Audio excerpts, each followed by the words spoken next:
So ito yung double natin.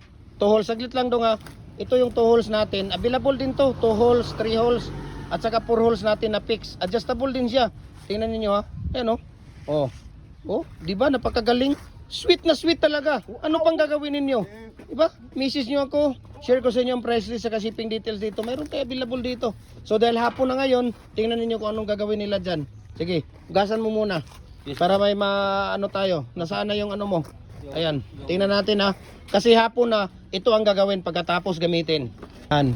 So, kailangang hugasan ang loob ng ating molder pagkatapos gamitin paghapon para kinabukasan, lagyan ulit ng used oil. Ayan Oh, di ba?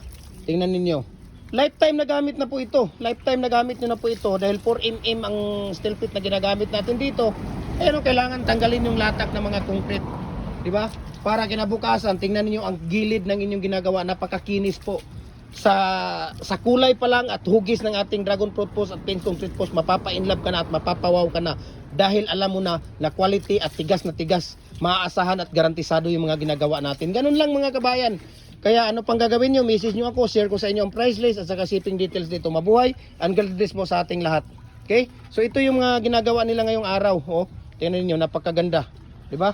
Napakaganda po, napakaganda. Nagko-customize din tayo kung gusto niyo ng 4.5 by 4.5 by 8 feet or 5 by 5 by 8 feet.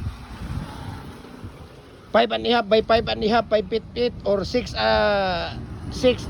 by 6 by 8 feet or 6.5 by 6.5 by 8 feet or 7 by 7 by 8 feet. Nagko-customize din tayo ng Pins Concrete Post Molder at Dragon Fruit Post Molder natin. Mabuhay po tayong lahat. Sana nakatulong itong video na to. At paki-comment, paki-like at ito po ang ratio niya. 6 na sako na buhangin, 1 bag of Portland cement type 1, 3 or 4 na timba na tubig. Ito po yung timba. Tapos ang pinapalabas natin sa 6 feet, 8 piraso. Sa 7 feet, 7 piraso. Sa 8 feet, 6 na piraso. Okay? Sana nakatulong po ito sa inyo. Mabuhay and God bless po sa ating lahat.